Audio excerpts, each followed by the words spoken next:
let's talk about some basics of computer hardware and software. Now, before we start, understand I'm not going to go into great depth on any of the components right here. That'll come later. We're just going to give you an overview of the different pieces of the PC system and what they do, whether they provide input, whether they provide output, or maybe even both. Now, the first thing you need to understand is that there is hardware in a PC system and that there is software in a PC system. Now, the PC hardware comprises the physical electronic components that you see when you open up the computer case. Now, the hardware in and of itself really can't do much of anything. It doesn't know what to do. It's got everything there it needs, but it can't really do much of anything. It's kind of like a car. If you go buy a car and park it in your driveway, but you don't have a driver, can that car do much of anything? Not really. Got the potential, right? It's missing a key component. The car is missing the driver. The driver is the brains that tells the car hardware what to do. Well, it works the same way with computers. With a PC, you need something that gives that hardware a set of instructions that tell it what to do with all of its potential components and transistors and resistors and capacitors. This is the software. Now, in a PC system, the software can be stored as programs on maybe a hard drive or even stored as programs inside some special hardware chips on the system itself. Either way, understand that the hardware is the potential, the software is the instructions that tell the hardware what to do. In this lesson, we're going to focus on PC hardware at a high level. First, we need to look at devices that allow you to somehow take information from outside of the PC and bring it inside so the PC hardware has something to work with. There's three main sources of input. The first one, and the most common one, and the one that you probably have used before and will use every single day of your life if you work in the PC industry, is the keyboard. Now, a keyboard allows you to send information to the internal PC hardware by pressing a key. You've done this before. You typed something into a word processing document or a spreadsheet. You type a key on the keyboard, an electronic signal sent through this wire into the internal PC hardware where that signal is picked up and sent to the CPU to do something with.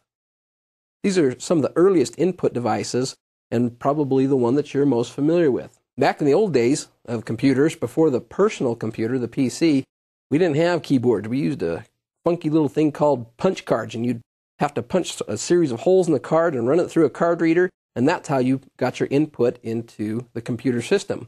We can't even fathom anything like that anymore. We're totally used to the keyboard. Another piece that you're very familiar with probably is the mouse. If you've ever used a mouse and clicked on anything on the screen, you've used another type of PC input. Works in a little bit different fashion than a keyboard. The keyboard has a little chip in here, a scanning chip, that scans and see what key has been pressed and sends the appropriate code for the particular key into the PC hardware. A mouse works differently. Instead, it's got little sensors inside the mouse along with a roller ball. When you roll this mouse, those little sensors keep track of which direction the ball's rolling, and it tracks the motion and moves the cursor on the screen accordingly. It determines where the x-axis has changed, where the y-axis has changed, and on the screen moves the cursor accordingly. Now, you're probably really familiar with keyboards and mice. Most of us have used these quite extensively. There's one other type of PC hardware input that we need to talk about. It's not as extensively used, but it's pretty handy, and that's called the touchscreen. Now, touchscreens are kind of cool. You don't have to use a mouse, and you don't have to use a keyboard. If you've ever gone into, say, an airport or some other public place and used a kiosk to check your email or see what time a flight is landing, you've probably used a touchscreen.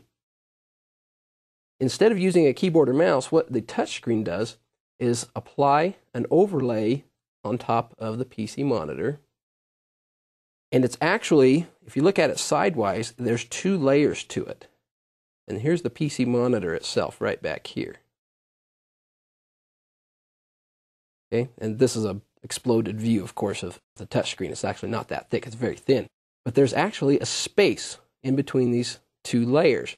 Now, electrical current is conducted through here, and when you press on a particular place on the screen, this first layer gets kind of bent in from your finger touch. And this front layer touches the back layer.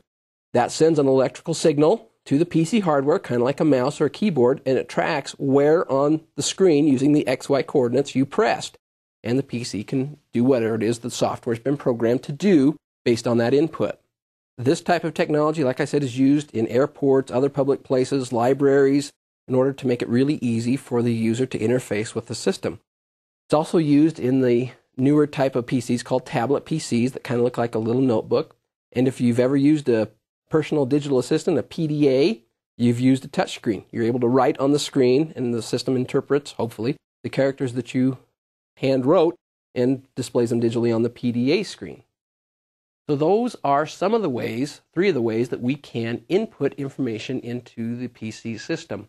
Now we've got to discuss what the internal hardware does with the information it receives. Now the internal PC hardware provides 3 main functions. First, it provides processing functionality. It has what we call the Central Processing Unit, or CPU. And the CPU is really the brains of the computer. Its job is to process data according to a set of instructions or software. We type a character on the keyboard, it goes into the internal PC hardware, and then, based on whatever the software that's currently running, the CPU does something with that letter. For instance, it may say, okay, the letter A was typed, I will place the letter A at the current cursor position in the word processing document.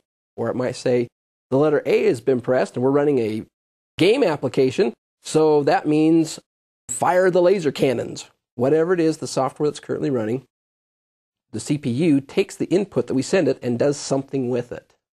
Second, the internal hardware also provides short-term data storage. This is done using random access memory, or RAM. Now, RAM is the place where the CPU stores the data it's currently working on, and it only stores it there short term. For instance, let's say the CPU's processed a certain chunk of data and needs to keep it handy for further processing. To do that, the CPU sends that data and stores it in RAM. In addition, the software or the instructions that the CPU is currently using are also stored in RAM. You have to remember that RAM is not persistent. What do I mean by that? Well, if you are storing data in RAM, storing an application in RAM, and then you shut the PC off, guess what happens to the data that was in RAM? Yep, it's gone. Never, ever return. It's great for short-term storage because it's really fast. However, for long-term storage, it doesn't do that great a job. To provide long-term data storage, we need some place to store stuff where the data can be persistent, so that if we turn the system off and turn it back on, we can get that same information back again. This is done using a variety of storage mediums, long-term storage mediums. The one you're probably really familiar with is your hard disk drive. It can store lots of data and can retrieve it relatively quickly. Not nearly as fast as RAM. That's why we don't just use a hard drive instead of RAM. Remember, RAM is much, much faster than a long-term storage medium such as a hard drive. That's why we store data and applications currently in use in RAM instead of just on the hard drive. But when we're done, the CPU can take that information out of RAM, store it on our hard disk drive, so that if we stop the system and start it back up, that information is still available. There are other types of long-term storage medium as well. One of the older ones, which we don't use a whole lot anymore, draw a little arrow here, is our floppy disk drive. Now, back in the old days, my very first personal computer didn't have a hard drive. It only had a floppy disk drive, and I was in hog heaven because it had a floppy disk drive. Today, we don't use them that often. They're kind of slow, and they don't store a whole lot of data. However, the difference between the hard disk drive and the floppy disk drive is removable. You can insert a floppy disk, a piece of removable media, into the drive, save information to it, take it out, and put a new one in, or take that disk and put it in another computer, or what have you. So, slow, not much storage, but more portable than a hard disk drive. Another option for long-term storage that we use quite a bit these days, didn't used to, are what we call optical drives. These include CD-ROMs, as well as DVD drives.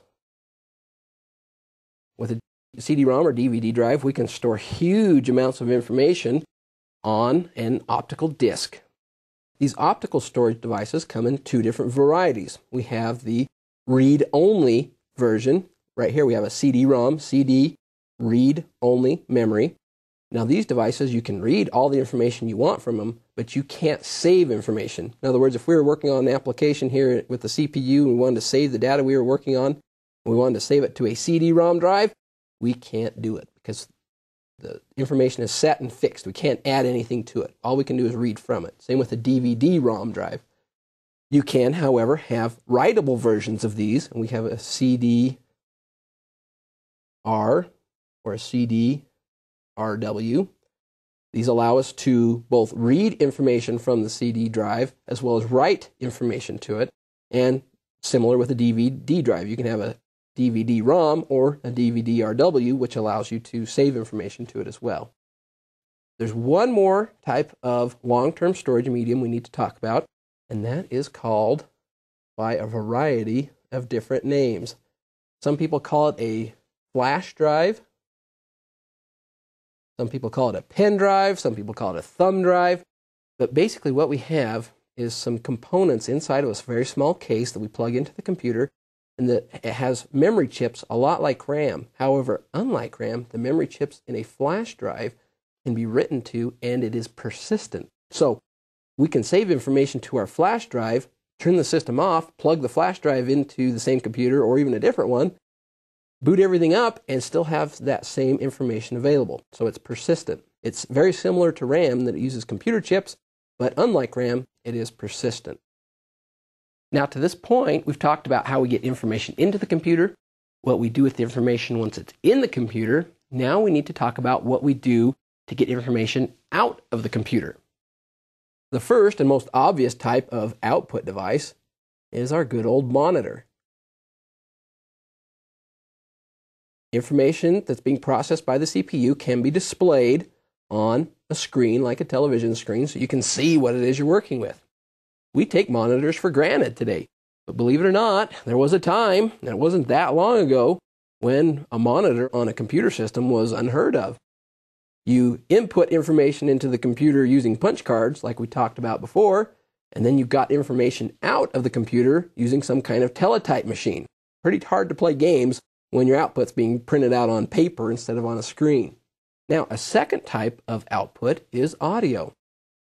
A long time ago, most computer systems had no way of sending any audible signals out other than maybe a beep here and there. Today, we take for granted the fact that our systems have some kind of audio capabilities, and the PC system can output audio sound through a set of speakers.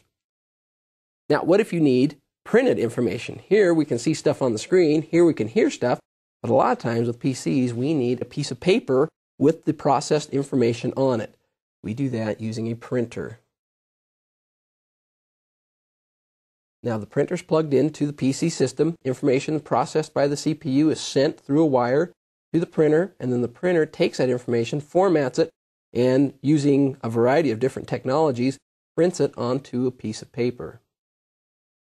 To this point, we've talked about how information is input into the computer, what it does with that information after it's been input, and then how it gets out of the computer. There's one more aspect of PC hardware that we need to discuss, and that is how different computer systems can communicate together. That's done using a network. With a network, what we do is we install a special interface into the computer system, and we connect it using a type of wire or perhaps a radio signal, and we connect it to other computer systems that also are connected to that same connecting medium, piece of wire, radio, whatever it is we're using.